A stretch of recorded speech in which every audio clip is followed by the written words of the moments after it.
I am live. Wow, this is pretty crazy. Hey guys, let me know in the chat where you guys are watching from. I'm currently in San Francisco. It is a very warm day. It's like 75 degrees right now. Super hot. So let me know where you guys are watching from. I think you guys can also post in the chat, right?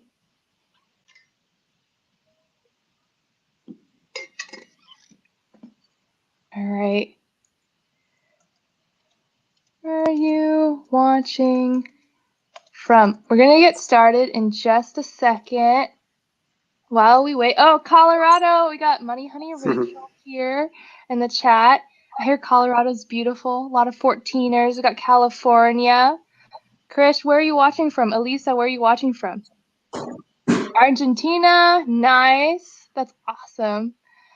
We got Michigan. We got Michigan, Martina. Mexico, Morocco. Wow. Love this. I'm in San Francisco right now. I'm thinking about moving to Texas. Morocco. Oh, wow. We got Washington. Sweet. Let me know where you guys are watching from. Got all over. All right, so I'm going to get started because you guys are here, and I want to first go over what I'm going to go over in this live. I'm very excited about this because I've been working on this book, the next book, my Future Ivy, and I want to share with you guys a preview of what that looks like and the step-by-step system to make sure that you're on the right track and that you're going to stand out to your dream school. So let me know when you are ready. Drop a ready in the chat when you guys are ready. And also, if you want to take notes, take out a pen and paper. That's good too. Sweet. And then momentarily, I will bring on Martina, who will go through this Future Ivy step-by-step system with us. And then I'll be answering some live questions afterwards. So we got ready. Victoria says ready. Got Virginia. We got Wisconsin. Nice. All right. I'm going to get started. So first, I'm going to walk you through the step-by-step 7 system. We got Barbara says ready. Nice. And then we're going to walk through it live with Martina to make sure that you see it applied and you see an example of what this system looks like. And then for anyone who wants to perhaps be on the show or get a live coaching session on the show, I'm going to give you an opportunity to join the preview crew for the book. And so you might be able to be on the show and get some live coaching. And then after that, we'll answer some live questions. Sweet. We got a lot of readies in the chat.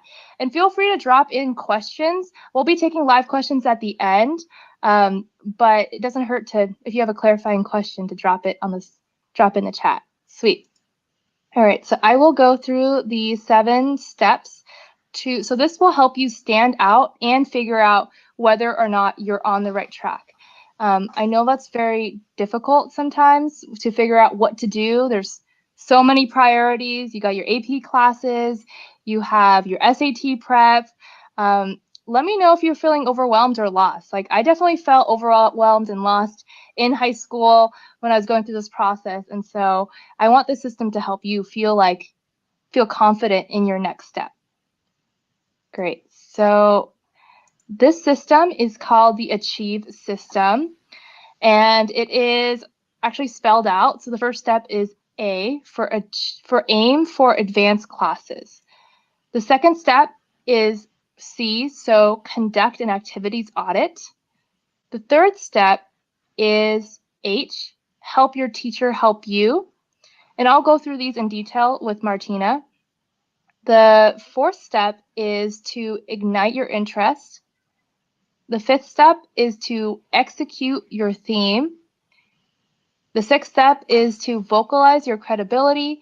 And then the last step is to earn your SAT scores. So this system will help you learn what steps to take next, like what's your next step to standing out and how you're going to stand out. So now I'm going to invite Louise and Martina to the screen, and we're going to walk through a live example of this system applied.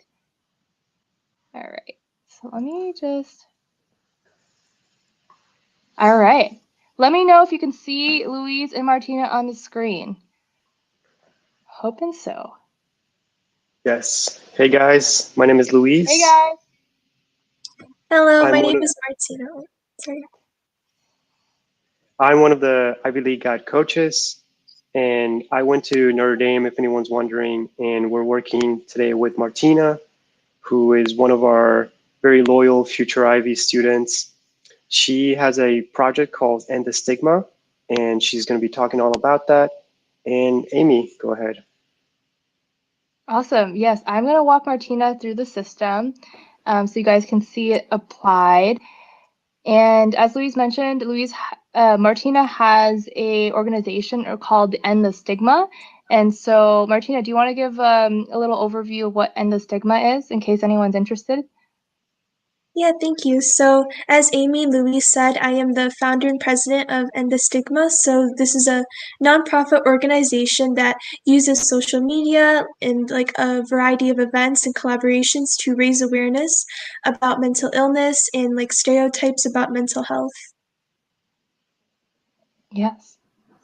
And that is one of the examples that we'll see in executing your theme. But let's first start from the top, which is aim for A's in advanced classes. So Martina, I'm curious to hear how you feel about this step. And yeah, how are you doing with this one? Yeah, based on my conversations with my teachers and counselors, I am taking 6 IB classes currently. I am a first-year IB student, and I'm getting A's or mostly A's in all of those classes, so I feel like I'm doing pretty strong with this part of the Achieve. Yes, 100%. And I've also seen Martina's transcript, and so she's great grades, great classes.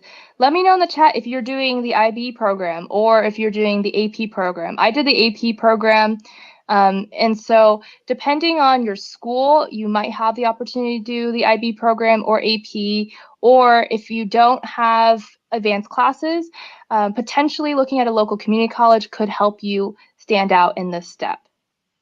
All right, we're going to move on to the next step, which is conduct an activities audit. And so it's really important in high school to, as in all parts of your life, but especially in high school, if you're aiming for a top school, is to spend your time wisely and pick extracurriculars that relate to what you're interested in and that you're excited about. And so I'm curious, Martina, have you ever conducted an activities audit? How do you feel about your current activities right now?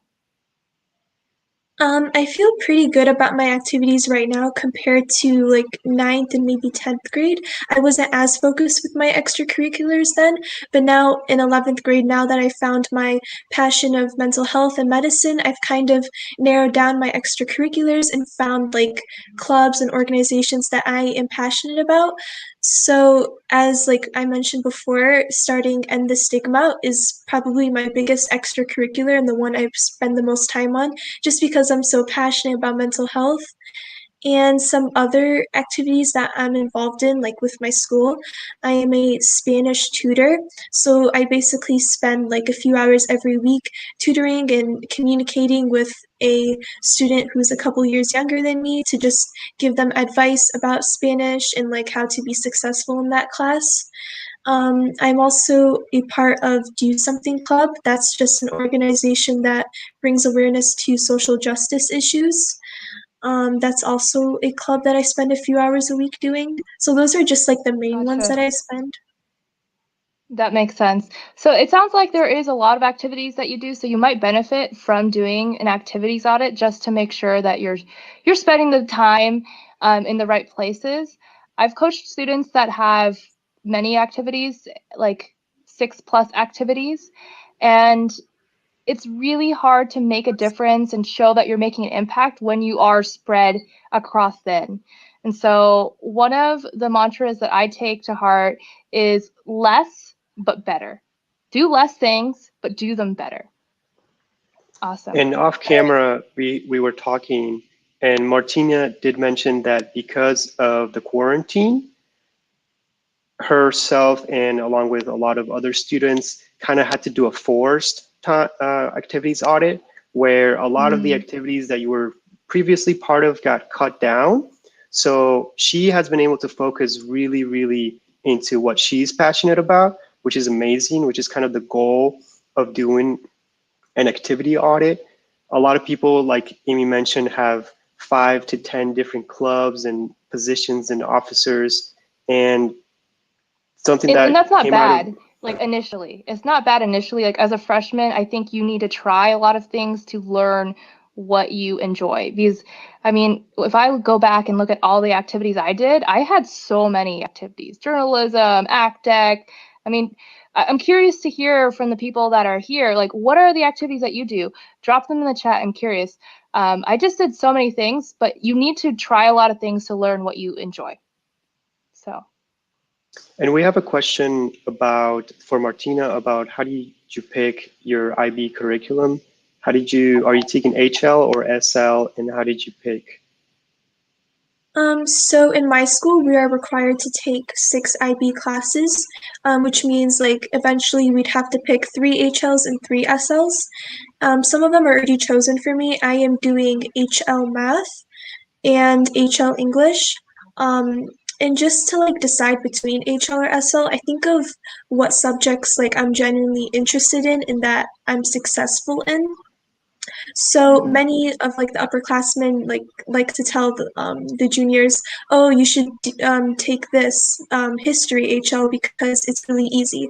Well, it might not be easy for you, so you kind of have to assess your strengths and weaknesses, and even talk to your teachers. That's a really good like tip. Like asking your teachers what they think, like how you're performing in the class, can also factor into whether you take HL or SL in a subject.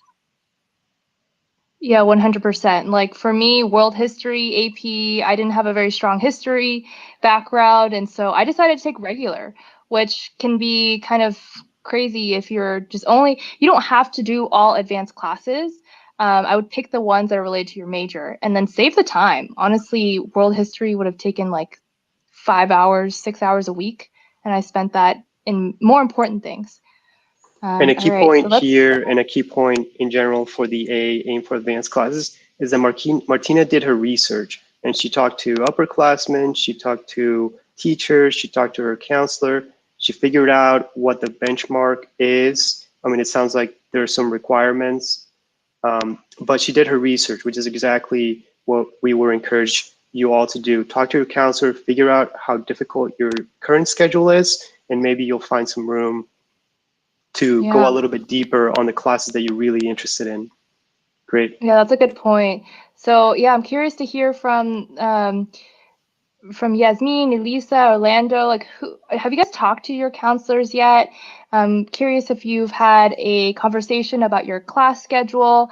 There's something called the 4-year plan, and so let me know in the chat if you've chatted with your counselor yet. All right, I'm going to move on to the next step, which is H. H is help your teacher help you. This is all about developing a good relationship with your counselor and making sure that they know about what you do outside of school, your extracurriculars. And so, Martina, I'm curious, how do you feel about this step?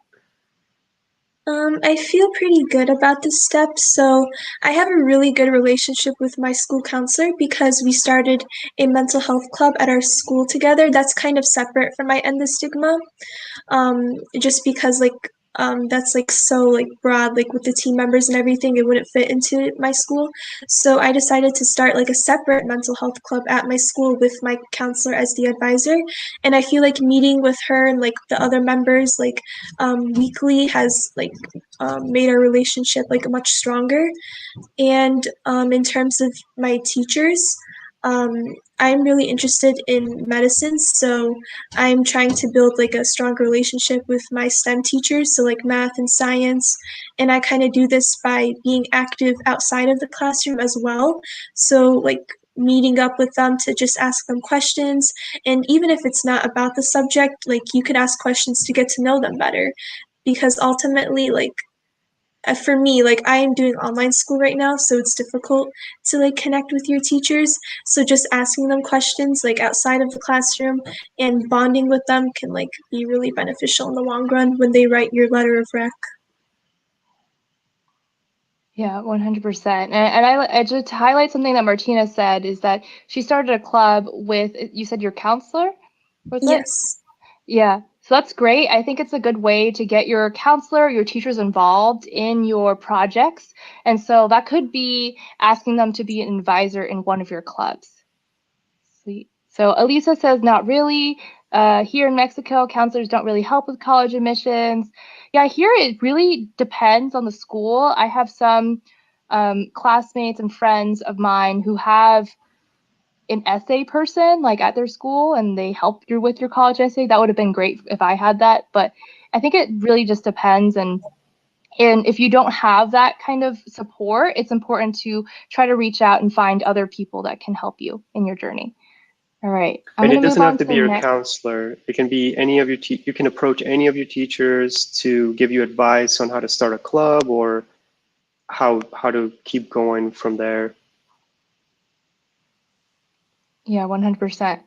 All right, the next step is I for ignite your interests. The goal of the step is to make sure that you're clear on what you want your future goal, future career goal to be. And so, Martina, how do you feel about this step? So as I mentioned earlier, I am passionate about both mental health and medicine. So just thinking about like my future career, I'm thinking of pursuing medical school, to like be like a doctor and like in like a field I'm interested in. And I'm also considering being like something like a mental health professional. Like that could be a counselor or just like a therapist, like etc. And just like thinking about these two, I think I need more experience in both of these careers, which has been hard due to COVID-19. But I feel like once I get more experience and more information about both of these careers, I will be able to like make a choice that will help me be successful.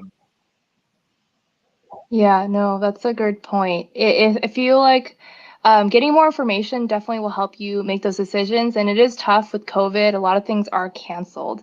And so, Louise, do you want to go over the next step, which is execute your theme? Yes, and I also want to highlight something that Martina has been saying, that she has tried to reach out to people, and right now she's deciding which path to go with. She knows that she's very passionate about mental health, but is still not sure whether she wants to go to med school or do counseling, like therapy. So at this point, for ignite your interest and executing your theme, it's really important to talk to real people, to reach out to real doctors, to reach out to real counselors, because the difference between med school and getting a normal bachelor's is pretty big. So this is the step where you want to be a little bit more specific about what your career could be. And it doesn't have to be the final answer because it's always going to change.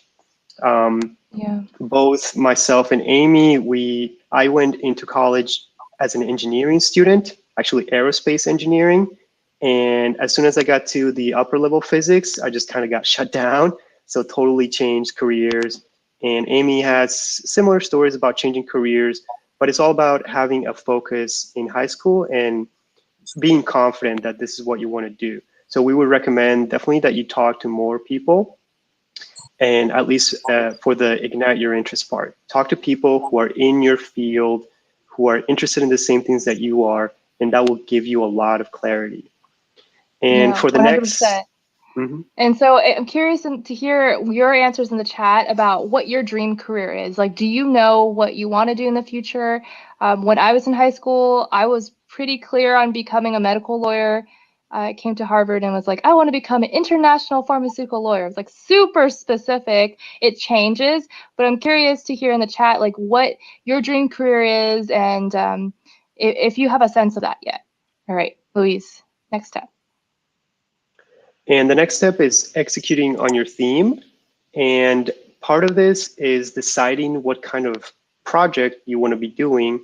And Martina I'll set you up a little bit here. You already started a passion project online about mental health, so that's amazing. And in order to sort of bump it up a little bit more so that you have more clarity, would be to think about ways to increase the impact. And you're using social media right now. You can talk to other people. Is there any other ways that you think that you can keep going on your theme and then make it a little bit more impactful? I feel like one way to make my theme more impactful would be to have more like events like with End of Stigma. Like I could maybe invite mental health professionals to like come join us to like have an interview and like answer questions with like high schoolers about mental health. And another way would probably be to connected with my school, I guess. My school has like a lot of like weekly updates, so just like including my passion project there could help like with promoting my events and also like contacting like writers, like freelance writers for the area to write about my organization. So just all of those things could help make my organization more impactful. Yeah, I really like the idea of you bringing in mental health professionals because that can also help you figure out if you want to do what they're doing. And you can maybe get an opportunity to network with them as well. So I think that would be great. And if you're not that advanced in your own project, then this is the step where you would decide, okay, Martina has focused on a social media project where she built a team and it's trying to make a difference in the way that students and people in general learn about mental health and can better their lives. But you don't have to do that yourself. There's different templates. We actually outlined 7 different templates, and these can range from an internship, which is kind of what Amy did. She did internships with law offices and she did various internships. Some other ones can be research. So if you're in engineering, then your project can involve research. And there's a couple more that we go into the book, but this is a step where you can really define what you want your project to be and how you're going to make sure that you're making an impact. And the next letter is V for validate your credibility. So Martina kind of already went into this a little bit, and this involves having third parties, having somebody outside of school or your group of friends write something about you or feature your project. And she was talking about reaching out to local publications where they could probably make an article about her project. So this is really great. And another tip that we give students in this section is about writing your resume. And everyone has their own resume. You're not going to have work experience, which is completely fine. All those activities that you do in school can count as your resume. And knowing how to write your resume in a way that shows the impact that you've made in the organization is really important. And this applies to your college application. When you're filling out the activities list, you want to make sure that when somebody reads what you were involved with, that they understand really quickly that you were able to make an impact.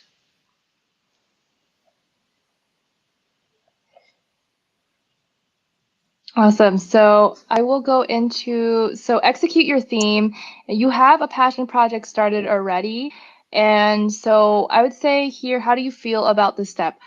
I can give you some suggestions to increase the impact, but overall, where do you feel like you are with this step? I feel like I'm like doing okay since I've only been in part of this like organization like for about a year. I feel like I'm doing really good with like keeping up like with content and like having events and collaborating with other nonprofits, but I feel like I could improve my impact by like going outside of my comfort zone maybe and like as I said before, like contacting mental health professionals to like come in and be part of our events, and just like reaching out to more organizations, and yeah, just like you said, like more third parties, like people who can write about my organization to, yeah, to spread the message to more people. Yeah, no, that makes sense. And Martina, what grade are you in? I'm in 11th. We should Oh, sorry. feel in 11th Yeah, grade. Awesome. Curious to hear from in the chat what grade you guys are in. It really, if you're in the 11th grade, it's like a different story versus 10th grade versus 9th grade. But the earlier you start, the easier it is for you to stand out. So in terms of the next step is V, which is vocalize your credibility. And this is all about getting those third parties to give you more credibility in your application. So an example of this, so Barbara's in 10th grade, an example of this could be getting published in your local school newspaper or your county newspaper and including that in your application. Colleges love seeing these publications that you're featured and a community member. We got 10th grade, sweet. So how do you feel about this, Martina? Another way you could get credibility is by entering contests and competitions and getting awards. There's a bunch of different ways, but how are you feeling about like the credibility aspect of it?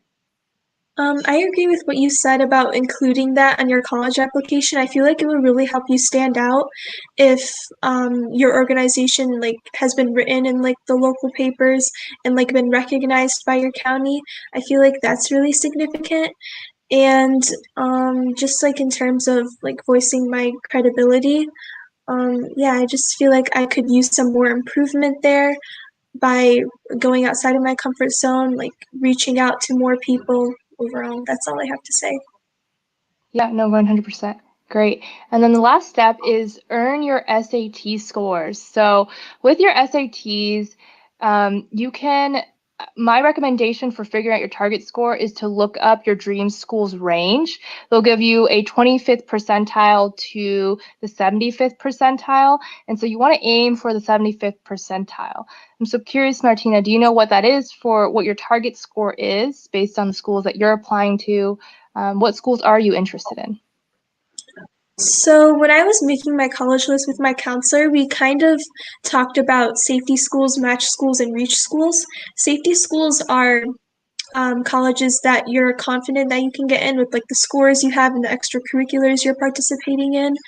And match schools are also known as like level schools, are colleges that you feel like you have a good chance of getting into but are still competitive. And the reach schools are those like universities like the Ivy League and those top tier colleges, the ones that are super competitive to get into. So for my safety colleges, I'm focusing on like local ones like Wayne State University and maybe even Oakland University. And when I was thinking of my level or match schools, I was thinking of U of M, which is also local but is competitive. And when I started planning my reach schools, the very competitive ones, I listed Johns Hopkins University and Yale University as like for those two spots because I feel like they have a lot of programs relating to mental health and medicine that I'm interested in. Yeah, but they're still very competitive. And in terms of SAT scores, it makes sense that those top tier colleges are really like selective with your score. Like I think for Johns Hopkins and Yale, you have to be scoring in the 1500s, I believe, to be considered a competitive applicant. And for the more local colleges, like safety ones, you could be scoring like 1300, 1400s, and you could still be competitive. Yeah, that sounds good. So in terms of like the Yale and the Johns Hopkins, like how are you feeling with your SAT scores in this and then completing this step? I've only taken the SAT like once, like officially, and I feel like there's a lot of room for improvement on my score. So I kind of like set up a plan for myself on what I'm going to do exactly before my next SAT test day. And I feel like planning out your steps is really helpful because you don't want to go into this like process without planning everything out. Like it helps to have a set schedule to motivate yourself and to kind of like, yeah, plan out everything. So, yeah.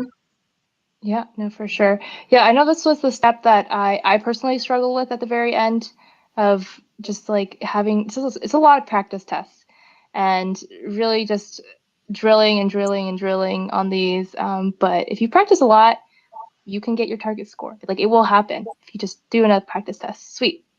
We're at the And end. Martina, Go ahead. how did you pick between the SAT and the ACT? So the first thing that I did was like try both of them, like a practice test, and I found that I liked the structure of the SAT better just because I get more time to answer each question, and also I felt like I did better on the math section in the SAT versus the ACT. And yeah, just like overall, I liked the four sections on the SAT, like compared to the ACT, where there's five sections, I think, because they include science. So yeah, just like taking both practice tests and seeing my strengths and weaknesses in each one helped me decide that I like the SAT better. Yeah, no, 100. That's great. That's great. That's like advice I recommend is take both practice tests and just see which one you like more, which one you score higher on. For me, I scored higher on the ACT. I find that typically people are stronger in English tend to score better on SAT, and the people that are better at math and like science tend to score better on the ACT. But just take a practice test and see which one works for you. All right, so I'm going to now talk about the preview crew. And so if you're interested in getting live coaching like this and walking through the different steps to stand out, you can join our preview crew for the Future Ivy book. I'm going to drop it in the chat, and then let me know if you guys can see it in the chat. I think that worked. And then we're going to take some live questions. And I just want to say on behalf of both of us that Martina, you did an amazing job. You're very honest with your self-assessment. You identified the areas that you need to improve on and the ones that you're pretty solid on. And after walking you through the Achieve system, in the book, we're going to have tons of way more content on each of the steps, but we just want to say that you're in a really good spot, and like based on our experience, you're really nailing all of the big ones that you really you still have time, you still have plenty of time to figure out the rest of it. And so yeah, you're doing really great, and we can't wait to see what you can do next. 100%. I think you're doing great. I think the next step in terms of if you would want to stand out more would be going through I, which is ignite your interest and really get specific on what you want to do. It's totally okay if you change it later, but just having a clear sense of direction of I want to become a psychologist versus I want to become a practicing physician in a clinic, like that's very different. That's going to help you stand out. That's going to also help you pick projects that are related to that. So I would say start from I and then go through E, V, E. That makes sense. You're very solid on the top letters. They're like the fourth step, I would say. Yeah, and we totally understand that internships are much harder to get, and there's not as many opportunities, but people are still online and people are very willing to talk through Zoom. So that's going to be your best friend. Just meeting up with people, having people give you advice. You can ask people if, when you were in my shoes, what classes did you take in college, or what would you think about things like that, things that can help you figure out where like a path that you can take. Yeah, I totally agree. And I want to like talk about like this whole like 7-step process. I feel like it's really helpful because it's helped me identify what I'm really strong in and what I need to improve in. So just as Amy was talking about, I need to focus on the ignite, like for the I in achieve, and probably the E for the SAT scores. And now that I know what I need to focus on, I can set up like plans and think more about it, like on how to improve. Yes, and we also have a checklist for you in the book. So I know you like checklists. So sweet. All right, let's answer some questions that have come up. All right, drop your questions in the chat if you do have one. So here we have one here. This is cool. I got to feature a question. Catalina says, I'm an international student. What recommendations do you have for students like me that don't have AP classes? So first off, if you don't have AP classes, I would see if they have an IB program that's typically more popular abroad. However, okay, Catalina just said, so I'm just going to show the new question, that she has IB in the 11th and 12th grade. What matters for your classes is that you are taking the most advanced classes in your school. And so if you do not have AP classes, you do not need to take AP classes.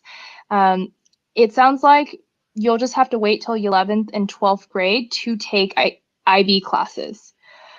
It sounds like, Martina, did you have AP classes and then IB classes? Or did you guys just do IB? My school only gives like IB classes. So before like 11th and 12th grade, I was just taking normal honors classes, which is totally fine because that was the only option. And what mattered to me was that I was taking the most advanced classes that were available to me. Exactly. Most advanced classes available to you. Some schools don't even have AP classes. Some schools don't even have IB. So do the best that you have within your school. And college admissions officers understand this. They do get basically a printout about your school and what the advanced classes are offered, what advanced classes are offered. All right. This is a good question for Martina. Barbara says, how were you able to start a nonprofit organization? So the first step was to probably identify what I wanted the organization to be about. So since I was passionate about mental health, I wanted it to be an organization where I just provide content and events that help people understand like stereotypes about mental health and kind of educate them and raise awareness about it. Because like I feel like especially with COVID-19, mental health has become such a prevalent issue, and it would be really important to just talk about this. And the step after the planning and identifying was to get a team. So I started my social media account. Like I put myself out there. That's probably one of the hardest steps. And I put out the application and everything. And I went through like a long process of like interviewing and just meeting like the applicants. And once I like had my team, we could start like making content and planning events for our organization. And that's not the last step. Like from there, like I've been building on everything. And even after this interview, I'm going to take what I learned here and apply it to my organization and just keep on building. Yeah, that's fantastic. And you got your counselor to help you, right? Yeah. Advise you in some manner. Yeah, sometimes if you're starting a club in your school, you have to get a teacher to sort of be your mentor.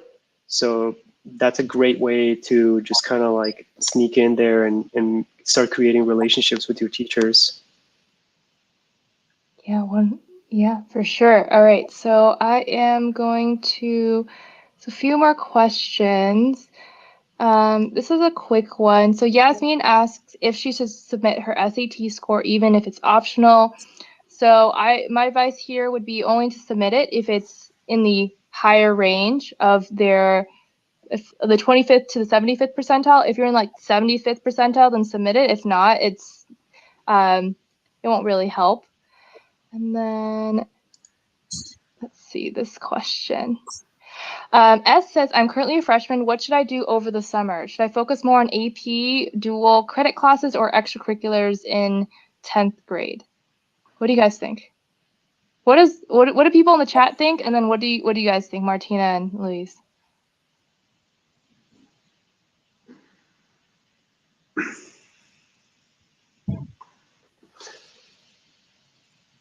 I would say that if those classes are topics that you're really, really interested in, then you should go for it. You should go all in the classes that you're interested in.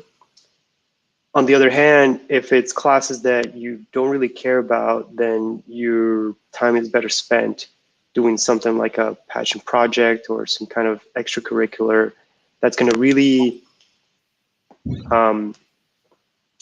push you out of your comfort zone and really rely on your strengths and the things that you're interested in. Yeah, no, that's good. I also think that if you go through the Achieve system, depending on where you are, maybe you're in step A and you're trying to aim A's for advanced classes and you need to study, like read through that world history textbook before you take the class. If you're in that step, then I would focus more on the classes. If you're already past that step, then I would go through and focus on the C, the H, the I, your extracurriculars. Awesome. All right, I'm going to take one more question here before. Do you think having my own business, I sell desserts, will help me in any way? What do you guys think? Martina, Louise? So when I first looked at this question, I thought having your own business gives you work experience, and that's something that colleges really like to see. They like to see that you've put yourself out there and you found something that gives you work experience for your resume. But then I thought, is this something that you're passionate about, something that you have time for? So you just have to think about all of those things. Exactly. Yeah, I would say there's two things. I have two tests that I apply. So Martina, I like that you mentioned the passionate test. The way that I like to test that is that I ask myself, does it pass my Friday night test? Is it more fun than watching Netflix on Friday night? And if it's not, then I'm probably not that excited about it. And the other thing is it related to your future career goals? If you want to have your own business in the future, yes, do this. This is great experience for you. Sweet.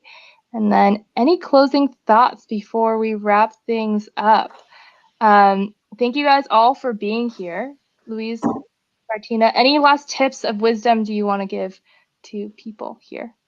I would say for that last comment, if you already have a business or something that you're selling or doing, think about how you can help other people. If you say that your mission is donating all the proceeds from your business to helping end the stigma of mental health, then I think that's a great passion project. It shows that you're industrious because you created a business and that you have a mission to help other people. It's got to be more. It's got to be for other people rather than just to get profit from doing something that you're already good at. So try to merge what you're good at with helping other people and having some kind of mission. Yeah, something that I have to say for last tip / advice is to never compare your journey to someone else's. It's really easy to bring yourself down just because you're saying, oh, this person is taking way more advanced classes than me or has a lot better extracurriculars than you do. Using the achieve system, you can identify your personal strengths and weaknesses to set yourself up for success. And don't compare yourself to other people because that can bring down your self-esteem and confidence, which we don't want. We want you to focus on your passions and what you want to improve in your journey for applying to college. So I love that, Martina. Yeah, I love that. Yeah, it's so easy to compare yourself, but everyone is all on their own journey. And so I think the only person you can compare yourself to is yourself in the past. And if you're getting better, then that's great. Sweet. So last closing thoughts. If you're interested in getting live coaching on the show, and you want to also get personalized advice about where you are in terms of if you're on the right track for the Ivy League or how to stand out, you can apply for the preview crew, which I'm dropping a link in the chat. This is an application so that you can be one of the first early readers for the Future Ivy book. Well, thank you guys so much for coming today. We really appreciate all of you. And before we leave one thing that you have learned in this session. What's one thing that you found valuable from this session? And then I will get my doggy. This is my doggy. And Martina, we're planning to follow up with you in a few weeks to help you out if you have any other questions. But yeah, we want this to be kind of like a series. So hopefully you're going to be willing to come back on the show and we can sort of talk about what you've learned. And it'll be really good after you read the book. So yeah, this is going to be a really cool series. Yeah, thank you. That sounds great. Of course, I'd be willing to come on this show again. It's been really helpful. Sweet. Barbara said that she enjoyed the nonprofit organization. Thank you, Elisa. All right. Catalina says, stop comparing myself to others and focus more on myself and what I'm doing. Yes, that's really hard because humans just want to compare ourselves to others. I feel that all the time. Sweet. Well, thank you guys so much, and I will say goodbye. This is Boo, and he says bye too. All right, bye guys. Bye. Bye.